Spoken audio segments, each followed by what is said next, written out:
अस्सलाम वालेकुम। मुल्क के अंदर जो दहशत गर्दी के वाक़यात हैं उसके फ़ौरन बाद जो अगला रद्दमल ज़हन में आता है कि सियासी क़ुव्वतों को यकजा होना चाहिए और यकसू होना चाहिए इस मसले के ऊपर। मुल्क का बड़ा हिस्सा KP के बेशतर अज़ला और बलूचिस्तान का बड़ा हिस्सा आज भी वहाँ बहुत तकलीफ दे वाक़या हुआ है ज़ियारत के अंदर। इसका एक हल तो वो होता है जो फ़ौज करती है, काइनेटिक ऑपरेशन है या आप फ़ौजी कार्रवाइयाँ करते हैं उन डिस्ट्रिक्ट्स में जाकर जहाँ बहुत शोर ज़्यादा इलाके हैं। लेकिन दूसरा साइमल्टेनियसली जो एक चीज़ चाहिए, जो मिसिंग लिंक है पाकिस्तान में, पॉलिटिकल ओनरशिप चाहिए पूरे प्रोसेस की और पॉलिटिकल प्रोसेस भी चाहिए। लोकली आप कम्युनिटीज़ को इंगेज करते हैं और फिर आप उन एलिमेंट्स को जो आपके काबू से बाहर होते हैं, बंदूक रखने पे तैयार नहीं होते, उनका फिर बंदूक का इलाज बंदूक के साथ करते हैं। सिर्फ अगर आप बंदूक इस्तेमाल करें तो परमानेंट 25-30 करोड़ का जो मुल्क है वहाँ पर मसाइल पैदा हो जाते हैं। तो आपको कुछ लोगों को जफ़ी डालनी पड़ती है और जो जफ़ी डाल के ठीक हो जाए ठीक है, उससे बात कर लें आप। लेकिन जो जफ़ी डालने से ठीक नहीं होता फिर वहाँ आप डंडा इस्तेमाल करते हैं। तो यहाँ पर प्रॉब्लम यह है कि जो पॉलिटिकल प्रोसेस है वो मिसिंग है। मिसिंग क्यों है? क्योंकि 2-3 अगर बड़ी सियासी कुव्वतें हैं तो उसमें से एक PTI है और PTI versus government of Pakistan, ये मैच तो ख़त्म होने का नाम ही नहीं ले रहा। और गवर्नमेंट में पीपल्स पार्टी भी है और PMLN भी है, दोनों बड़ी सियासी कुव्वतें हैं। और तीसरी जो कुव्वत है PTI है, तो वो या जेलों में है तो या सड़कों के ऊपर है, उसके आगे उसका हल कोई नहीं है। बैरिस्टर गौहर ने एक स्टेटमेंट दिया है जिससे ये तासुर मिलता है कि उनको बातचीत की दावत के अंदर भी प्राइम मिनिस्टर साहब हमारे असम्बली के फ्लोर के ऊपर 2-3 दफ़ा ये बयान दे चुके हैं। तो एक प्रोसेस चाहिए जिसके पीछे क्रेडिबल पूरे जो हमारे इंस्टीट्यूशनल जो ओनरशिप है वो उसकी हो और ये सिलसिला आगे चले। इस लड़ाई से हमें आगे निकलना है। सड़कों के ऊपर धींगा मुश्ती एक ख़ास हद तक तो ठीक है, सियासी अमल का हिस्सा है, लेकिन अगर 3-4 साल किसी भी मुल्क के अंदर ये कैफियत बरकरार रहे तो वो मुल्क तरक्की नहीं कर सकता। और उसी की रिफ्लेक्शन हमें अपनी इक़्तिसादी सूरत हाल में नज़र आती है।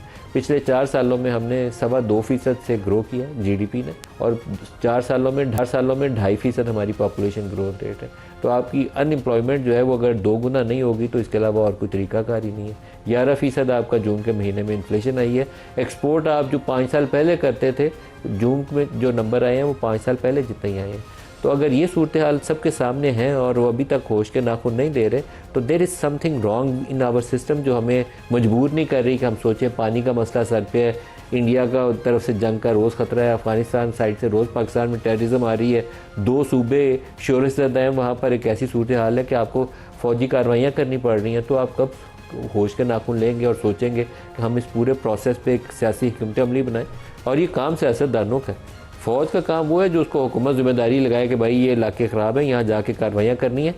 जो सोचना है उसके ऊपर हिकमत अमली बनाना है, प्लान क्या करना है, ये पॉलिटिकल लोगों का काम है। ये कायदे आज़म ने बोला होगा कि हम वही द सिविलियन, हम पॉलिसी बनाएंगे। यहाँ सिविलियन है वो कहीं सोए हुए हैं। मुझे बाज़ का बहुत दुख होता है कि इस मुल्क के साथ अगर मुस्तकबिल इसका इसी तरीके से अगर हमने चलाना है तो इसका मुस्तकबिल हम कंप्रोमाइज़ कर रहे हैं। हमने बचपन अपना बहुत अच्छा इस मुल्क में गुजारा हुआ है, लेकिन अपने बच्चों को हम कौन सा पाकिस्तान दे के जाएंगे उसका फ़ैसला आज करना है और हम सबको करना है। जिन लोगों को अल्लाह ताला ने इख्तियार दिया है उनको आंखें खोल के इसके ऊपर बातचीत करनी चाहिए कि कल पाकिस्तान 5 साल बाद 4 साल बाद किस शक्ल में पाकिस्तान होगा। बैरिस्टर गौहर का स्टेटमेंट सुनिए, फिर इसके ऊपर बात करते हैं। दिखाएगा वन टाइम का एक ऑफ़र ज़रूर आया था। जिन लोगों से बातचीत करते हैं उनके सिलसिले में उन्होंने ये मैसेज ज़रूर दिया था कि बहनों में से एक बहन की मुलाकात करा सकते हैं और इसमें यह भी हो कि बाहर आकर के कोई सियासी गुफ्तगू नहीं करूँगा तो मुलाकात हो जाएगी। 37 हफ्ते हो गए कि मुलाकात नहीं हो रही। स्पेस देना होता है, जितना डैमेज होना था वो हो गया है। शफी जान का वो फोर्स वाला भी सुना दें, फिर एक ही दफ़ा सवाल करें, दिखा दें वो भी। हाई फोर्स थी उसको 60,000 तो हम क्रॉस कर चुके हैं और अनकरीब उस बारे में आप बहुत बड़ी न्यूज़ सुनी। तंजीम के आगे के सिवा तहरीक आगे नहीं बढ़ सकती, इसमें कोई दूसरी राय नहीं। खैबर पख्तूनख्वा की शोटी में आपको देते चलो कि हम कम्प्लीटली तैयार हैं। जो भी लायामुल्ला चकजई साहब देंगे, खैबर पख्तूनख्वा से अफरीदी साहब लाखों लोगों को लीड करते हुए जो भी उनको गोल दिया जाएगा वहाँ पे पहुँचेंगे। अब जो बैरिस्टर गौहर का स्टेटमेंट है वो कहते हैं कि 37 हफ्ते मतलब 8वां महीना चल रहा है कि जब से मुलाकात नहीं होने दी जा रही। तो ये बेसिक ह्यूमन राइट्स की वायलेशन है और इसके ऊपर ना हमारी सुप्रीम कोर्ट को, ना किसी आईनी अदालत को, ना किसी ह्यूमन राइट्स बॉडी को तौफीक हुई है और ना ही हुकूमत वक्त में पार्लिमान के अंदर इस मसले को डिस्कस किया गया। तो आज जो हमारे साथ शुरका है, इख्तियार वली खान हमारे साथ है, कोऑर्डिनेटर है वज़ीर आज़म के स्टूडियोज़ में, शौकत यूसुफ़ज़ई साहब है सेक्रेटरी इत्तलात PTI के, और अहमद बिलाल महबूब साहब सरबराह पिलडेट के। सबको खुशामदीद कहते हैं। इख्तियार साहब, कौन सा बम फट जाएगा अगर इमरान खान से उसकी पार्टी के लोग या फैमिली के लोग जाके मिल लेंगे? बिस्मिल्लाहिर्रहमानिर्रहीम। बहुत शुक्रिया नदीम मलिक साहब। नहीं, बम तो कोई नहीं फटेगा, लेकिन कुछ चीज़ें जो हैं वो खान साहब ने अपने लिए ख़ुद बनाई हैं। 2024 के इलेक्शन से पहले खान साहब की मुलाकातों में इस तरह की बंदिशें नहीं थी, ना 2024 के इलेक्शन के बाद थी। फिर उसके बाद उनकी मुलाकातें होती थी, मुलाकातों में फिर बनिए बनते थे, साजिशें बनती थी, शरारतें बनती थी। तो उसके बाद से उन्होंने अपने मसाइल ख़ुद पैदा किए हैं, हमारी तरफ से कोई। नवाज शरीफ से जो लोग मिलने जाते थे वो क्या करते थे? वहाँ गाने सुनाते थे, वो सियासत ही करते थे। मेरे ख्याल में नवाज शरीफ से मिलने के बाद कोई बाहर आके इस तरह नहीं कहते थे। हर चीज़ की अप्रूवल के लिए नवाज शरीफ के पास जाते थे, सियासत ही होती थी। वो अंदर बैठ के एक फैसला वाकया आप करते थे। बता दें कि 26 नवंबर जैसा वाकया कर के 26 नवंबर का वाकया तो बस दोनों तरफों को सोचना चाहिए। अल्लाह ना करे कभी पाकिस्तानी तारीख में दोबारा 26 नवंबर। कोई एक वाकया आप बताएं कि नवाज शरीफ ने ये बोला हो कि जाओ के डी चौक में वहाँ पे कब्रें खोद कर बैठ जाओ और जाके ब्लू एरिया में जो है तो सारे चीज़ें जला दो और आग लगा दो। वैसे नवाज शरीफ ने कभी ऐसा नहीं कहा। एक मेरा सवाल है आपसे, जिन लोगों ने ये डी चौक के धरने के लिए इमरान खान और पैट को, पीटीआई और पैट को इकट्ठा करवाया था, कभी उन लोगों से, जनरल फैज़ के अलावा बाकी लोगों से आपने कोशिश की है कि पूछें जाके कि कौन सी स्ट्रेटजी थी, कौन सी ये सियासत थी और आपको किसने इख्तियार दिया था कि आप ये प्लान करें कि हुकूमत वक्त को कैसे गिराना है, ये पार्लियामेंट पे कैसे चढ़ना है, पीटीवी स्टेशन को कैसे बंद करना है? It's a very serious question. PTI और पैट को किसी ने इकट्ठा किया था? आप उनकी बात तो करते हैं, हम तो कहते हैं जिन्होंने किया क्या ये काके मुन्ने थे? नहीं, ये तो कसूरवार है। बच्चे थे सर, पाकिस्तान नाबालिग थे। सर ऐसे ही है ना, जैसे आईजीआई में नवाज शरीफ नाबालिग भी नहीं थे, बच्चे भी नहीं थे, लेकिन जनरल हमीद गुल के बनाने के ऊपर इंटरव्यूज हुए और सिलेक्शन हुई कि कौन सी पार्टी शामिल होगी। ऐसी है ना कि ना आईजीआई में ऐसी किसी ने वरगलाया तो क्या वरगलाने वाले को सजा मिलनी नवाज चाहिए? शरीफ जो बंदा जो है वो नवाज शरीफ वरगलाए गए? नहीं, मैं आईजीआई आपने एक नहीं, हम इस वक्त एक साइड पे रहें तो बेहतर है। मैं आईजीआई पे आ जाऊंगा तो ये मुद्दा आपका रह जाएगा। सेम मॉडल है जिस पे पीटीआई की हुकूमत बनी, सेम मॉडल है जिस पे आईजीआई की हुकूमत बनी। नहीं, मेरे ख्याल में उसमें काफ़ी फ़र्क है। हम उसको ये नहीं कह सकते हैं। आईजीआई की वो जो हुकूमत बनाई गई थी, मे बी मैं उसकी सारे कंटेंट से, जिस तरह उसको प्रेजेंट किया गया था, मे बी मैं उसके साथ एग्री नहीं करता हूँ। आईजीआई क्या एक अलग वो कहानी है और एक अलग स्टोरी है। व्हेन इट कम्स टू, मैं तो इस बात की ये सवाल ये पैदा होता है कि पीटीवी पर हमले कराओ, 9 मई जैसे वाक़यात कराओ, डी चौक में जाके कब्रें खोद कर बैठ जाओ। नवाज शरीफ ने कभी ऐसा नहीं कहा था। कभी रियासत मुखालिफ ऐसा कोई अगर नैरेटिव माजी में हमारा हो, जैसे इमरान खान ने लिया है, आपने उनकी जमात को देखा है कि BLA जब जाफर एक्सप्रेस को यरगमाल बनाते हैं तो उनकी सोशल मीडिया क्या कहती है? इंडिया का हमला होता है तो क्या उनका रिस्पांस होता है? तो there is a lot of an obvious difference between PTI and Muslim League Noon narrative. Political लोग पॉलिटिकली डील करते हैं, लेकिन पाकिस्तान तहरीक इंसाफ बदकिस्मती से पॉलिटिकल कुव्वत। Storming of the supreme court, मेरा इस वक्त गला बहुत अच्छा हो रहा है। Storming of the supreme court याद है आपको? सुप्रीम कोर्ट पे हमला किसने किया था? जिसने किया था सजा भुगत चुके हैं। किस पार्टी ने किया था? जिसने किया था वो सजा। कौन सी पार्टी थी सर? एलियन पार्टी तो नहीं थी? मुस्लिम लीग नून के 2-3 लोगों पर इल्जाम था और शहबाज शरीफ साहब पंजाब हाउस में उनको सजा मिली, ऑर्गेनाइज करके पंजाब हाउस से मेरे ख्याल में लोगों को इकट्ठा करके लाए थे। उनको मजीद हम शहबाज शरीफ साहब इस वक्त वज़ीर जो सजा भुगत चुके हैं, मोहतरमा बेनज़ीर भुट्टो, अल्लाह पाक उनके दर्जात बुलंद करे, उनके लिए नवाज शरीफ साहब जो कुछ बोला करते थे, इमरान खान नवाज शरीफ ने कभी अगर एक बात गलत बेनज़ीर भुट्टो के खिलाफ बोली हो तो आप वो क्लिप जरा मैं आपको क्लिप भी भेज दूंगा, मुझे चलाइए। वही जुबान इमरान खान ने नवाज शरीफ के खिलाफ बोली। नहीं, तो हमारी सियासत का एक अलमिया है। इमरान खान साहब की लैंग्वेज बहुत खराब है जी। हमारी सियासत अगर हम ये कहें कि नवाज शरीफ की और इमरान खान की लैंग्वेज एक जैसी है तो मेरे ख्याल में ये ज्यादती होगी। नवाज शरीफ ने इमरान खान को सिर्फ इतना ही रिस्पॉन्ड किया था कि मैंने बोला कि नवाज शरीफ साहब जो कुछ मोहतरमा बेनज़ीर भुट्टो के लिए कहा करते थे, नहीं वो आपको अगर सुनेंगे आप सुनिएगा। शौकत यूसुफज़ई साहब, सियासत में आप लोगों ने भी कोई बहुत अच्छी मिसालें कायम नहीं की। आप जिन बातों के ऊपर नवाज शरीफ को, आसिफ जरदारी को क्रिटिसाइज़ करते थे, वो सारा कुछ आपने भी किया। आप उन्हीं के कंधों पे बैठ के आए जिनके कंधों पे बैठ के नवाज शरीफ आते थे। तो फ़र्क आप दोनों ने कोई नहीं रवा रखा। तो इस तरीके से तो सियासत में कोई अच्छी रवश कभी भी पैदा नहीं होगी। बिस्मिल्लाहिर्रहमानिर्रहीम, बहुत शुक्रिया। देखिए, मेरे ख्याल से जो आपने बात की ना कि बहुत और गलतियां भी बहुत हुई और अब आगे बढ़ना है, अब सीखना है। सीख तो बहुत चुके हैं हम ना, तो अब तो आगे बढ़ना है। और जो पाकिस्तान है जो इस वक्त माशी तौर पे डूब रहा है और कोई हल उसका नज़र नहीं आ रहा है, कोई रास्ता नज़र नहीं आ रहा है और चीज़ें बहुत ज़्यादा ख़राबी की तरफ जा रही हैं, तो वो उस तरफ मेरे ख्याल से ज़्यादा फोकस करने की ज़रूरत है।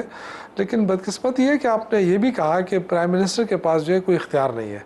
अब ये इख्तियार उनके पास तो नहीं है, लेकिन जो दीगर पॉलिटिकल पार्टीज़ हैं जिसमें पीपल्स पार्टी है और जमातें हैं, इनको मेरे ख्याल से इस सूरत हाल के लिए आगे बढ़ने की ज़रूरत है।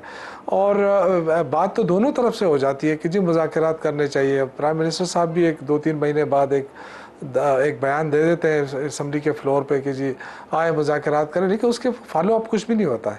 ऐसा तो नहीं होता है ना कि आप मुज़ाकरात का बात करके चले जाएं और हम आपके पीछे पीछे फिरें। तो अगर आपने संजीदा मुज़ाकरात करने हैं तो फिर संजीदगी के साथ आप बात करें और फिर उसका फॉलो अप करें।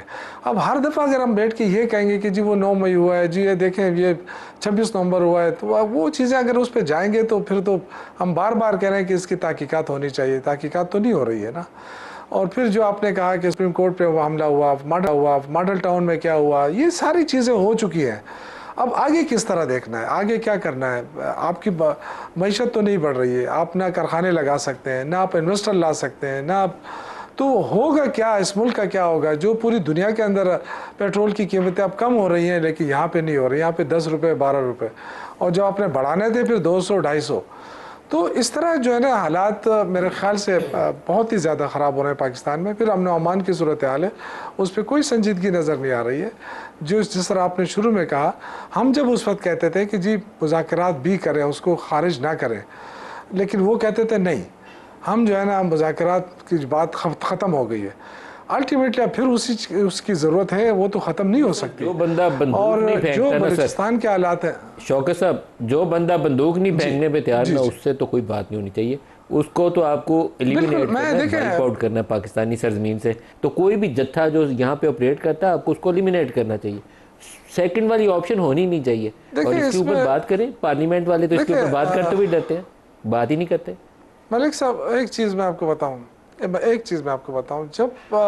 जब पॉलिसियाँ जो है वो पॉलिटिकल लोगों के अलावा कोई और बनाए तो वो हमने देख लिए हैं, तो वो चीज़ें कामयाब हुई नहीं है ना, उससे मुल्क तरक्की कर चुका है। पॉलिटिकल लोगों को हिम्मत अगर दिखाने इनकी सकत नहीं है तो फिर तो उनको पार्लियामेंट में रहने का इख्तियार चाहिए। ये मैंने जो होता कि फौज में आ रही है, मैंने जो अर्ज किया, पार्लियामेंट में बैठे क्यों हैं आप? मैं इसलिए अर्ज़ कर रहा हूँ ना कि एक पार्टी जो है ना, अगर पीटीआई जो है वो अगर पुरअमन एहतजाज भी करती है तो उसको टारगेट किया जाता है। तो मैं ये कह रहा हूँ कि जो और पार्टियां हैं जो बैठी हुई हैं, सर आप वैसे पुरअमन रहते कब है?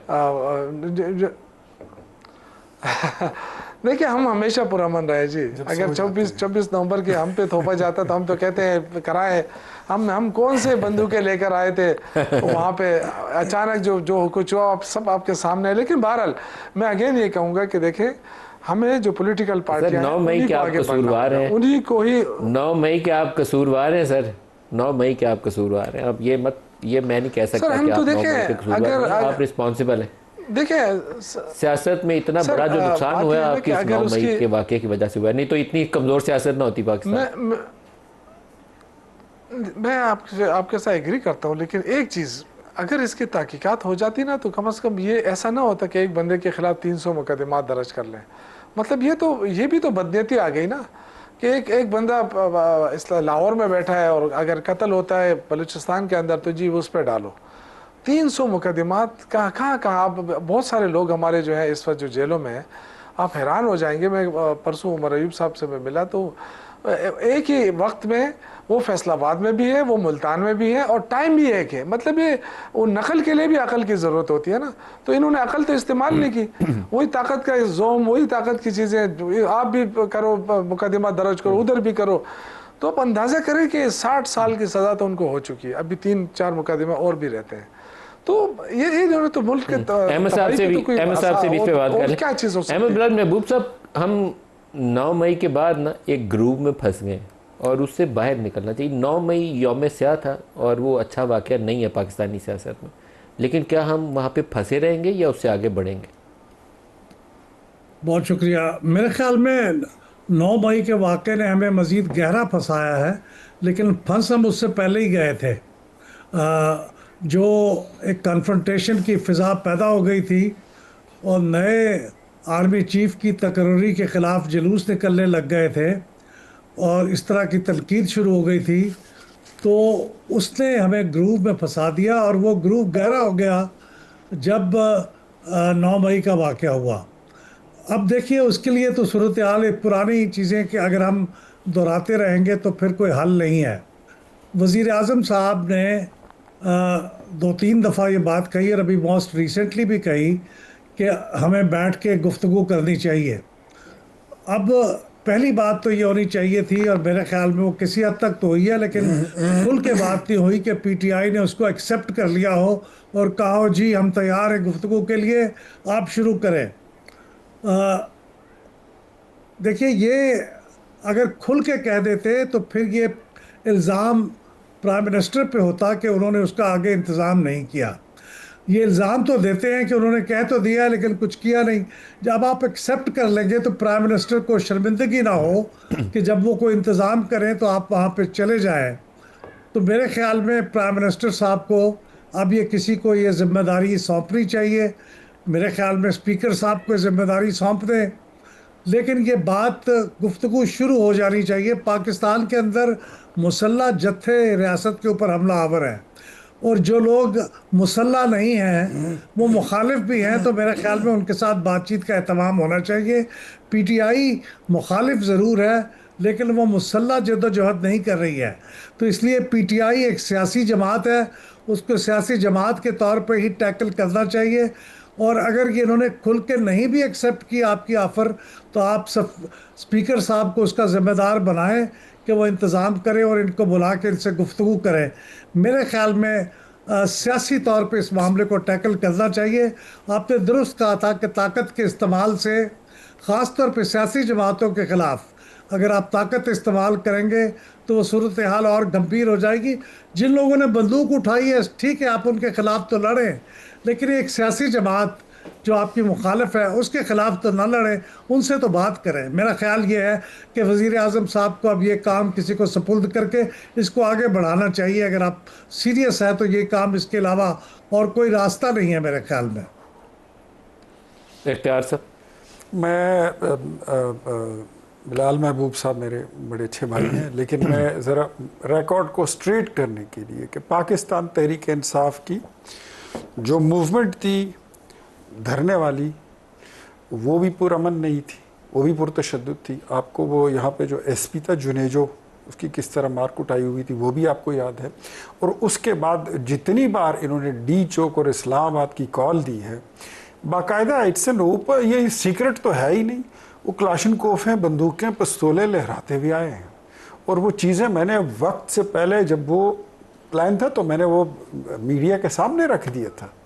तो उन्होंने जब भी कोई मूवमेंट की है उसमें असलहा ज़रूर शामिल होता है।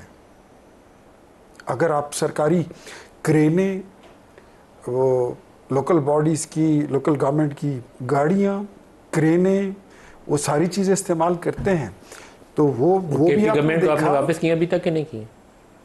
मेरे ख्याल में कुछ हुई है, कुछ रहती हैं, लेकिन असलहा, Kalashnikov, M4, M16, 9mm pistol, 30 pistol, ये तो वो बाकायदा हाथ में ऐसे, और कह रहे थे कि हम आ रहे हैं। राना सनाउल्लाह, उस वक़्त राना सनाउल्लाह, हम आ रहे हैं। फिर मोहसिन नकवी, हम आ रहे हैं। ये तो मतलब कोई ढकी छुपी बात ही नहीं। पहले चौधरी निसार थे, जब वो आपके परवेज़ खटक साहब वो धरना लेकर आए थे। हाँ, वो आप उस वक़्त के बाद मैं ये PDM 1 और 2 की बात कर रहा हूँ। तो ये तो मतलब कोई ढकी छुपी बात नहीं है, इट्स एन ओपन सीक्रेट, ये खुली बात है। और तशद्दुद की सियासत जो हमारी सियासत से काफ़ी दूर चली गई थी, दोबारा पाकिस्तान तहरीक इंसाफ जो है वो तशद्दुद ले आई है। जो बात असल में उन्होंने की उसका तो आपने जवाब ही नहीं दिया। वो कहते हैं वज़ीर आज़म एक एम्पावर्ड किस्म का प्रोसेस जो है स्पीकर की क़यादत में या किसी और किसी की क़यादत में शुरू करें, जो इस चीज़ को लेकर आगे चले। मैं आपको एक बात बताऊँ, नदीम मलिक साहब, आप हमारे मुल्क के एक बड़े कोहनमश्क सहाफ़ी हैं। मुज़ाकरात की दावत होती है, फिर उसके बाद मेज़ होती है, उस पर बैठना होता है।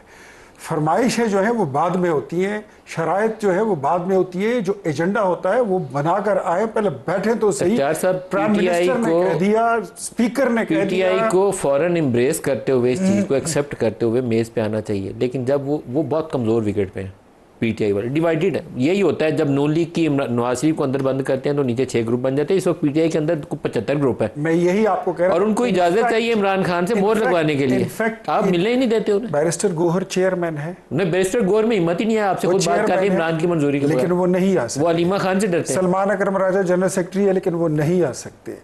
ये अली जफर साहब इमरान खान से इसीलिए तो मैंने सवाल किया कि मिलने दे, मिलने में मैं क्या आपको जाएगा। बात तो इनकी बाजी अलीमा, अभी एक मुलाकात की बात आई थी बैरिस्टर सेफ की, बाजी अलीमा ने मना कर दिया, नहीं गए। तो इनके अपने हाउस जो है वो इन ऑर्डर है नहीं, तो बात ये खुद नहीं करना चाहते। हमारी तरफ से ऑफर वैलिड है। बुशरा बीबी से उनकी फैमिली की आज मुलाकात हुई है। आप तो मुलाकात की और मुज़ाकरात की बात करते हैं, हमारी तरफ से आप मेन्यू भी डिसाइड कर लें, वेन्यू भी डिसाइड कर लें, वी आर रेडी। लेकिन ये आए तो सही, बैठे तो सही, लेकिन अगर कोई कमी है वो इनके एंड पर है, हमारे एंड पर नहीं है। उसमें रुकावट एक जो इशू है वो उन्हें इमरान खान की मोहर चाहिए, जो आप लगवाने नहीं देते उन्हें। बैरिस्टर गोहर खुद से इतना बड़ा फैसला नहीं कर सकते, मेरे ख्याल में बहुत कमजोर विकेट पे है। देखिए, बैरिस्टर गोहर को इनको चाहिए कि अपनी पार्टी को एम्पावर करें, अपनी पार्टी के चेयरमैन को एम्पावर करें। अरे कहाँ से करेंगे? इमरान खान ने पूरा प्रोसेस तो आउटसोर्स करके अचकज़ई साहब को दे दिया, पार्टी तो उन्होंने खुद कमजोर कर दी। इमरान खान ने उसको चेयरमैन भी बनाया है, सलमान अकरम राजा को जनरल सेक्रेटरी भी बनाया हुआ है। एम्पावर नहीं किया नहीं तो वो अचकज़ई को नहीं इख्तियार देते। मेरे ख्याल में जो बंदा ब्रेक करीब आ गया, ब्रेक ले लेंगे, हमारे साथ रहिएगा।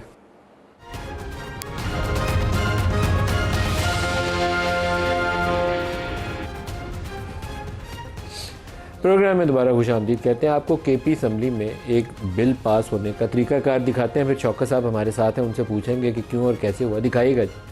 Thank you, sir. I beg to move that in clause 13, the proposed paragraph I may be substituted by the following, namely, I, official passport and the same facility for his or her spouse for life, subject to the provision of the applicable federal law.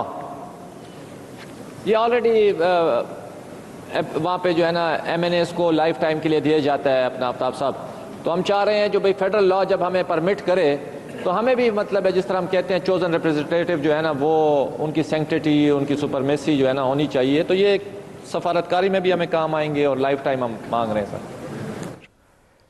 Shaukat साहब, अभी मैंने programme के पहले हिस्से में कहा कि जो हमारी सिविलियन लीडरशिप है ना उसको जिम्मेदारी लेनी चाहिए, पॉलिसीज़ को डिस्कस करना चाहिए, उसको अप्रूव करना चाहिए, उनकी ओनरशिप लेनी चाहिए। ये फ़ौज का काम नहीं है कहाँ क्या काम करना है। लेकिन हमारे जो सिविल वाले भाई हैं, हमारे जितने भी मरकज़ में भी और सूबों के अंदर भी, उनकी प्रायोरिटी ये है कि उनको ऑफिशियल पासपोर्ट उनको और उनकी अहलिया को मिल जाए, रेस्ट हाउसेज में रहने के लिए बग़ैर कॉस्ट के, फ्री ऑफ कॉस्ट इजाज़त मिल जाए, प्रोहिबिटेड बोर के लाइसेंस मिल जाए और पर्क्स मिल जाए। ये क्या जब सूबा पूरा खाना जंगी में लगा हो, आधे से ज़्यादा सूबों में, डिस्ट्रिक्ट्स में आप शाम मगरिब के बाद अपने इलाकों में घरों में ना जा सकते हो, उस वक्त प्रायोरिटी यही होनी चाहिए जो इस बिल के अंदर है, या कुछ और होना चाहिए?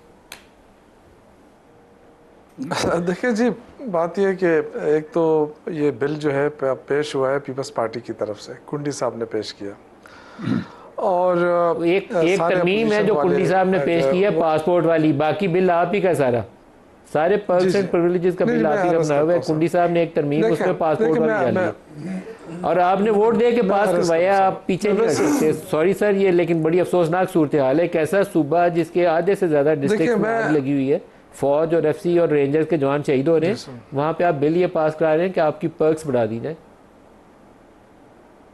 देखिए, अगर मैं असम्बली में होता क्योंकि मैं पार्लियामेंट्री अफेयर्स का मिनिस्टर रहा हूँ और एक एक चीज़ को देखता था, तो मैं कभी भी इसकी हिमायत ना करता। लेकिन ज़ाहिर है अब ये बिल पेश हो गया है, लेकिन मेरे ख्याल से वज़ीर आला साहब जो है वो इस पर नाराज़ हैं और शायद वो इसको रिवर्स करने की माशाअल्लाह। सर कैसे नाराज़ हैं सर? ये पास हुआ बिल है जी, ये 30 अप्रैल की तारीख है, पास हो गया है। देखिए, कानून बन गया सर, बिल पास हो अगर आप देखें ना तो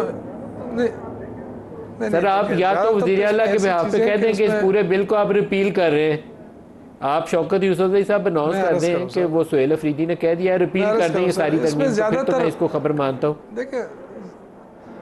देखिए, अगर आप ऑनेस्टली मैं कहता हूँ कि जो दीगर सूबों में MPS की तनख्वाह है वो खैबर पख्तूनख्वा में नहीं है। जस्टिफाई करने लगे आप सर। एक MPA की सर आप जस्टिफाई करने लगे हैं। शौकत साहब आप वीक विकेट पे आ गए, कमजोरी पे आ गए आप तो डिफेंसिव हो गए। वैसे आपको कह रहा हूँ, आप बोल रहे हैं सुहेल अफरीदी को कि रिपील करें। पूरी सुन ले, मेरी आप बात तो सुने पूरी सर। मैंने अर्ज़ किया कि पहले से ही तनख्वाहें लोगों की बढ़ी है, लेकिन जब हम असम्बली में थे और ये बिल आया था हमने इसकी मुखालफत कर दी थी, हमने नहीं छोड़ा था।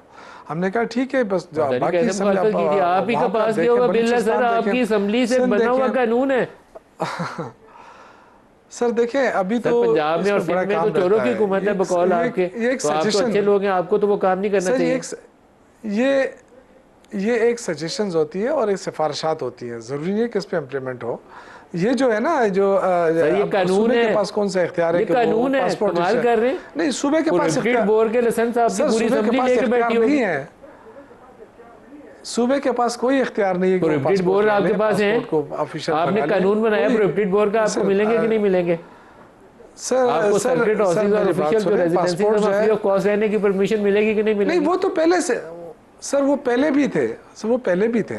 जो देखे ना, फिर आपने दोबारा क्यों बनाया? पहले भी हाउस होता है, KP हाउस होता है। अहमद बिलाल महबूब साहब जो हमारे पूरे पार्लियामान के लोगों को तनख्वाहें बढ़ाने, प्रोहिबिटेड बोर्ड के लाइसेंस लेने और पर्क्स बढ़ाने के अलावा और उनकी कोई जिम्मेदारी नहीं है, कोई पॉलिसी नहीं उनको बनानी। अहमद बिलाल महबूब साहब, चाहे मुल्क में आग लगी हो, 10 फौजी शहीद हो रहे हो, हमारी उस दिन भी प्रायोरिटी यही होगी कि हमारे पर्क्स में कितना इजाफा हो रहा है। मेरी आपने बात ही नहीं सुनी सर। देखे 11 अरब के जहाज खरीदा गया, मैं वो आपकी तरफ आ जाता हूँ। अहमद साहब से जवाब दें। अहमद बिलाल साहब जी, मेरे ख्याल में तनख्वाहों के इजाफे की जहाँ तक ताल्लुक है, मेरी एक अनपॉपुलर सी ओपिनियन है कि वो तो किसी हद तक जस्टिफाइड है। देखिए, इन लोगों ने सब लोग मुतमव्वल तबके से नहीं होते कि वो लैंडलॉर्ड हों और उनके पास किसी तनख्वाह की ज़रूरत ना हो, और ना हम ये इनकरेज करना चाहते हैं। तो तनख्वाह की हद तक तो गरीब लगते हैं सर, उनकी टैक्स रिटर्न देख के तो वो बेनजीर इनकम सपोर्ट प्रोग्राम का लगता है उन्हें मदद देनी पड़ेगी। माजरत चाहता हूँ, बुरा ना माने, लेकिन बेशतर की टैक्स रिटर्न ऐसी हैं। देखिए, तनख्वाह तो मेरे ख्याल में मैं उसकी हमायत करता हूँ, लेकिन ये जो डिप्लोमेटिक पासपोर्ट है ये मेरे ख्याल में बिल्कुल गलत बात है। आपने कौन सी डिप्लोमेसी करनी है? ठीक है, ज़्यादा से ज़्यादा आप सरकारी पासपोर्ट ले लें, वो भी उस वक्त तक के लिए जब तक कि आप MPA हैं या MNA है, लेकिन ताहयात आपको और आपके ख़ानदान को डिप्लोमेटिक पासपोर्ट दे दिया जाए, ये बिल्कुल नाजायज़ बात है। मैं इसके बिल्कुल हक़ में नहीं हूँ। तो ये आपकी बात दुरुस्त है कि उनको सारी तवज्जो को पॉलिसी के ऊपर, को कानून साजी के ऊपर देनी चाहिए, ना कि इस किस्म की पर्क्स एंड प्रिविलेजेस के ऊपर। ये बिल्कुल नाजायज़ बात है, मैं आपसे इत्तफाक करता हूँ। सर इख्तियार वली साहब, आपके सूबे में ये क्या काम हो रहे हैं? 5 प्रोहिबिटेड बोर्ड के लाइसेंस के कितने शायद? 8 लाइसेंसेस हैं। और सबसे बड़ी बात मैं आपको बताऊं, ये ब्लू पासपोर्ट, ये फॉर द फर्स्ट टाइम मैंने सुना है कि मुअज़्ज़ज़ मेंबर को भी, और अगर वो खातून है तो उसके हस्बैंड को, अगर वो मर्द है तो उसकी खातून को भी, तो बाकी ब्लू बॉक्स में बच्चे सारे आ जाते हैं। ये चीज़ बड़ी अनोखी है। अदालत में हाज़िरी से इस्तिस्ना, किसी अदालत में अगर असम्बली का सेशन चल रहा है तो कह दें कि जी साहब जो है वो असम्बली सेशन में वो नहीं आ सकते हैं। जहाँ मर्जी हो अदालत अपनी लगा सकते हैं। जस्टिस ऑफ पीस के इख्तियारात भी हासिल हैं। तमाम ब्यूरोक्रेसी को अंडर कंट्रोल, उनके इख्तियारात भी अपने पास रख लिए हैं। इसके अलावा और बेपनाह ये जो पार्क्स वाले जो है ना, डाक बंगलोज और सर्किट हाउस वगैरह फ्री ऑफ कॉस्ट, इसके अलावा और बहुत कुछ है। लेकिन मैं आपको, स्पीकर साहब ने भी एक बिल मेरे ख्याल में वो इसमें शामिल ही है। शौकत साहब हमारी तस्दीक कर दें या तरदीद कर दें, इस बात की करेक्शन कर लें कि उन्होंने तो अपने लिए ग्रेड 17 का PRO भी रख लेना है।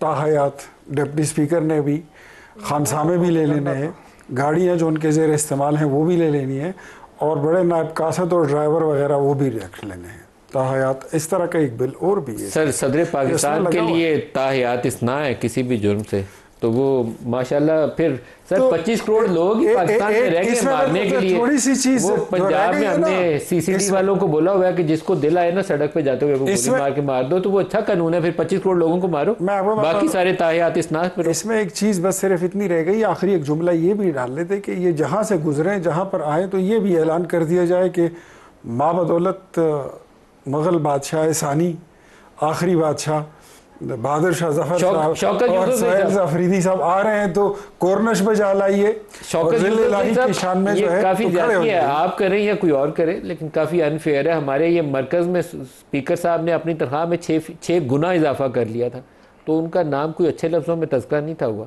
तो आप लोग भी करेंगे तो बुरे लफ्जों में ही आएंगे, अच्छे लफ्जों में तो नहीं आपका तज़किरा हो सकता।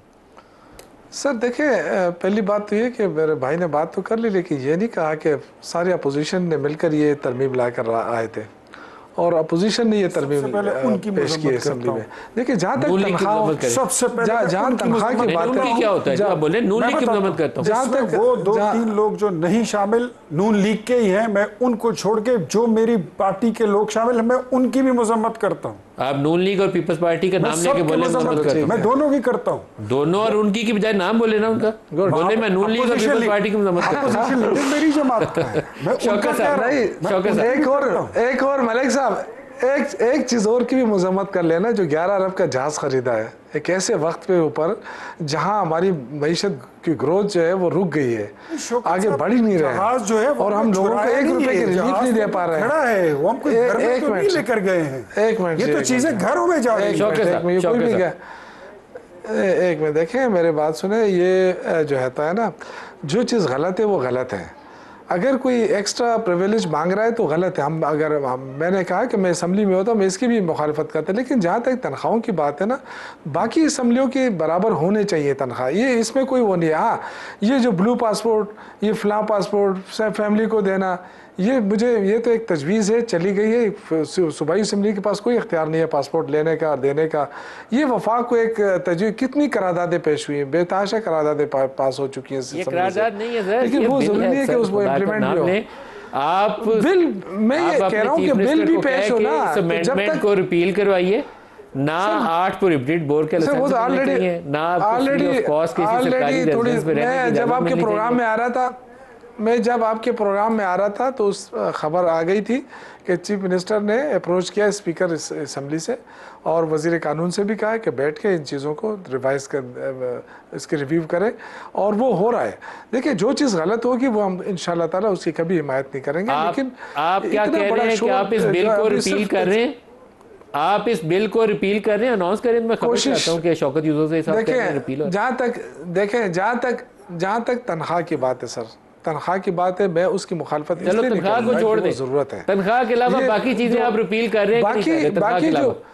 बाकी तो प्रिविलेज देखिए सर, बाकी जो प्रिविलेज है ना, पासपोर्ट लेना देना, ये वफाक का काम है, बच्चों की जान ले उस पे कोई बाउंड नहीं है। जस्टिफाई दोबारा करने लगे ना, इसमें कोई पैसा इन्वॉल्व है, ना इसमें कोई पैसा इन्वॉल्व है, ना कोई इसमें नहीं, मैं जस्टिफाई कर रहा हूं, लेकिन मालियाती देखे ना, इसमें कोई मालियात इन्वॉल्व नहीं है, पैसा इन्वॉल्व नहीं है सूबे का कि जी सूबे का पैसा एक्स्ट्रा जाएगा।